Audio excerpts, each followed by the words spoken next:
আমাদের প্রিয় নবী হযরত মুহাম্মদ সাল্লাল্লাহু আলাইহি ওয়াসাল্লামের একজন কালো সাহাবী ছিল। সকল সাহাবীদের মধ্যে সেই সবচেয়ে বেশি কালো, কিন্তু নবীজির ভালোবাসায় যারা জীবন দিতে প্রস্তুত সেই সাহাবীও তাদের মধ্যে একজন। প্রিয় নবীও তাকে অনেক ভালোবাসতেন।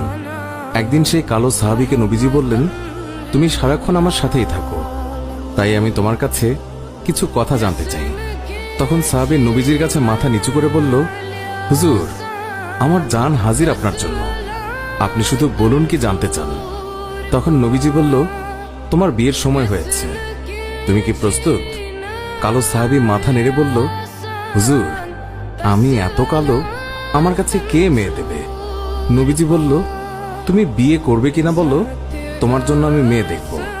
এই কথা শুনে কালো সাহাবী খুশিতে কেঁদে ফেলল আর বলল, হুজুর, আপনি আমার জন্য মেয়ে দেখবেন, আমার কাছে এর থেকে বড় পাওয়ার কি হতে পারে? তখন নবীজি একটি পত্র লিখলেন আর তা কালো সাহাবীর হাতে দিয়ে বললেন, এই পত্রটি নগরীর বড় বাড়িতে গিয়ে উত্তর জেনে তারপর আমার কাছে আসবে। কিন্তু কালো সাহাবী জানে না এর ভেতরে কি লেখা ছিল। নবীজির কথা অনুযায়ী পত্রখানি নিয়ে নগরীর বড় বাড়ির মালিকের হাতে দিল। নবীজির কথা শুনে তাড়াতাড়ি পত্রটি খুলে ফেলল মালিক। তার মধ্যে লেখা আছে, আসসালামু আলাইকুম, আমি মুহাম্মদুর রাসূলুল্লাহ সাল্লাল্লাহু আলাইহি ওয়াসাল্লাম আপনার কাছে আমার কালো সাহাবীর জন্য আপনার মেয়ের বিয়ের প্রস্তাব করলাম।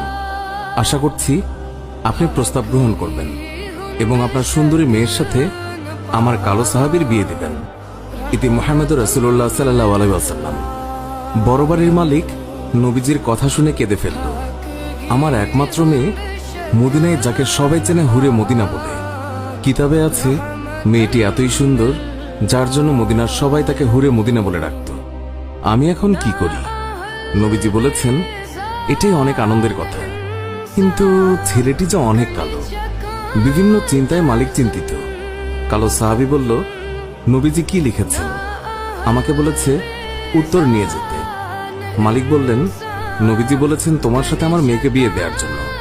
তখন মালিক সাহাবীকে বললেন, বাবা, তুমি এখন যাও, নবীজিকে গিয়ে বলবে আমার মেয়ের সাথে পরামর্শ করে উত্তর পাঠিয়ে দেব। তখন নবীজির কালো সাহাবী মন খারাপ করে ফিরে যাচ্ছিল। এমন সময় ওই মেয়েটি দৌড়